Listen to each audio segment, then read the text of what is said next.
লন্ডনে যে সভা হলো, যে ঐতিহাসিক বৈঠক আমাদের চেয়ারম্যান এবং তৎকালীন প্রধান উপদেষ্টার সঙ্গে, সেই বৈঠক সম্পর্কে তারা বিদ্রুপ করে কটাক্ষ করে বলেছেন সেখানে নাকি আপনার কি একটা ষড়যন্ত্র চক্রান্ত হয়েছে, যার ফলে আজকে বিএনপি এই পার্লামেন্টে মেজরিটি নিয়ে বসে আছে। অত্যন্ত দুঃখজনক।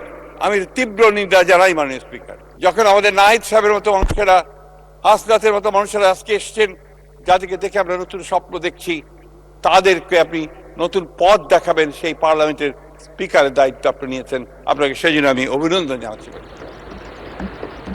আমি অত্যন্ত দুঃখের সঙ্গে ভারাক্রান্ত হৃদয়ে আমি স্মরণ করছি আপনার সহধর্মিণী, আমাদের অত্যন্ত শ্রদ্ধেয় শিক্ষাবিদ বেগম দিলারার কথা, দিলারা হাফিজের কথা।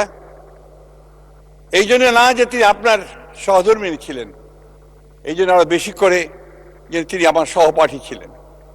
আমরা দেখেছি যে একজন মহিয়সী মহিলা কিভাবে শিক্ষা নড়ে গেছিলেন, কিভাবে শিক্ষার আলো তিনি ছড়িয়ে গেছেন।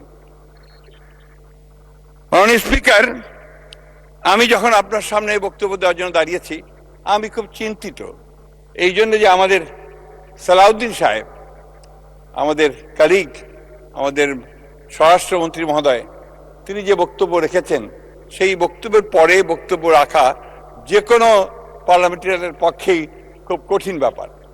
তারপরেও আমি আশা করি যে আমি যেটা বলতে চাই সেটা আপনাদের সামনে আমি তুলে ধরার চেষ্টা করব।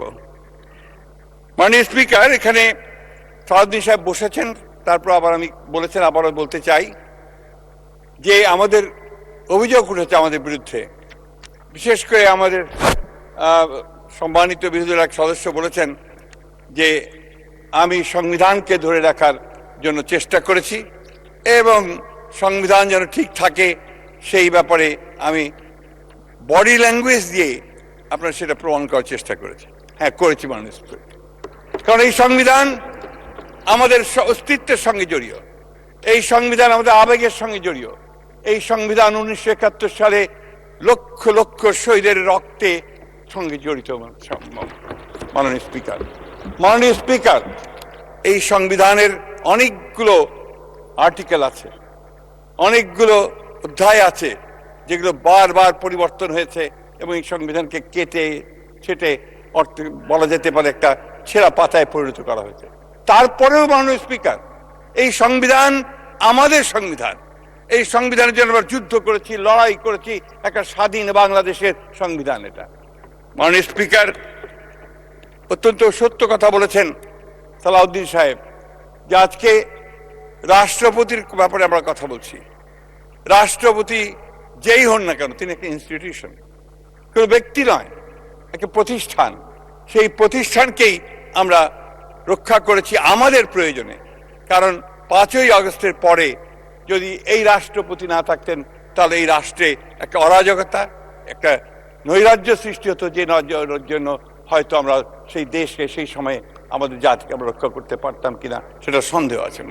মাননীয় স্পিকার, মাননীয় স্পিকার, আমাদের আজকে এখানে অনেকগুলো প্রশ্ন এসছে, আমি সেই কথাগুলো কিছুটা উত্তর দিতে চাই। বিশেষ করে আমার নাম যেখানে সবখানে এসছে, আপনি জানেন, আপনিও তার একজন সাক্ষী, যে দীর্ঘ 15 বছর আমরা ফ্যাসিস্টদের বিরুদ্ধে লড়াই করেছি, সংগ্রাম করেছি। আমাদের এই ফ্যাসিস্টদের বিরুদ্ধে লড়াইয়ে আমাদের দেশনেত্রী বেগম খালেদা জিয়া বেশিরভাগ সময় কারান্তরীণ ছিলেন। আমাদের নেতা, তাকে মিথ্যা মামলায় জড়িয়ে নির্বাসিত অবস্থায় তাকে বিদেশে থাকতে হয়েছে। আমাদের 60 লক্ষ মানুষের বিরুদ্ধে মিথ্যা মামলা হয়েছে। 20,000 মতো আমাদের নেতা কর্মীকে হত্যা করা হয়েছে। আমাদের ইলিয়াস আলী, পারভেজ, হিরু, এই সংসদ সদস্য সহ প্রায় 1700 নেতা কর্মীকে গুম করে দেওয়া হয়েছে। মানুষের এখনো যখন আমাদের সেই তপু, সেই ছোট্ট মেয়েটা, সে যখন ওই মায়ের ডাকে এসে দাঁড়ায় এবং সে যখন বলে যে আমি আমার বাবার সঙ্গে ঈদ করতে যেতে চাই, তখন আমাদের কারোরই পক্ষে চোখে পানি রাখা সম্ভব হয় না। মাননীয় স্পিকার, মাননীয় স্পিকার, আমি যখন দেখতাম আমাদের গাড়ি থেমে গেলে আমার গাড়ির পাশে সেই সময়ে আমাদের তরুণ যুবকরা এসে হাজারি হতো, বলতো যে আমি অমুক খানে ছাত্র দল করতাম, আমি ওকে যুব দল করতাম, আমি ওখান থেকে পালিয়ে চলে এসেছি, এখন এখানে আমি হকারের কাজ করছি। অনেকে রিক্সা চালাতো, অনেকে বাড়িতে সেই সময় দারোয়ানের কাজ করতো। মাননীয় স্পিকার, আমরা দেখেছি এই মামলাগুলো যখন হতো এবং পুলিশরা যখন রেড করত, আমাদের সেই গ্রামগুলোতে গ্রামের মানুষ মহিলারা ছুটে বেরিয়ে ধান খেতে চলে যেত। শীতের সময়ে তারা সেই ধান খেতে আশ্রয় নিত অথবা গাছে আশ্রয় নিত। এইরকম চরম অত্যাচার নির্যাতন আমরা দেখেছি। মাননীয় স্পিকার, আমরা দেখেছি যে আমাদের নেতা কর্মীদেরকে কারাগারে নিয়ে গিয়ে, ডিবিতে নিয়ে গিয়ে কি নির্মম অত্যাচার নির্যাতন করা হয়েছে। আমরা দেখেছি যে যারা স্ট্যাটাস দিয়েছে সোশ্যাল মিডিয়াতে, কথা লিখেছে, যারা জিয়া সাইবার ফোর্স নাম দিয়ে যারা তখন লিখত, তাদের কিভাবে তুলে নিয়ে গিয়ে নির্মম অত্যাচার করে হাতের নখ পায়ের নখ তুলে ফেলে দিয়ে তাদেরকে ছুঁড়ে ফেলে দেওয়া হয়েছে অন্ধকারের মধ্যে। আমরা দেখেছি কিভাবে এই আয়না ঘরের মধ্যে আমাদের সহকর্মী, ওনাদের ছেলে, ওনাদের ভাই, তাদেরকে নিয়ে গিয়ে গুম করে আটক করে রাখা হয়েছে। বহুদিন ধরে আমরা তাদের খবর পাইনি।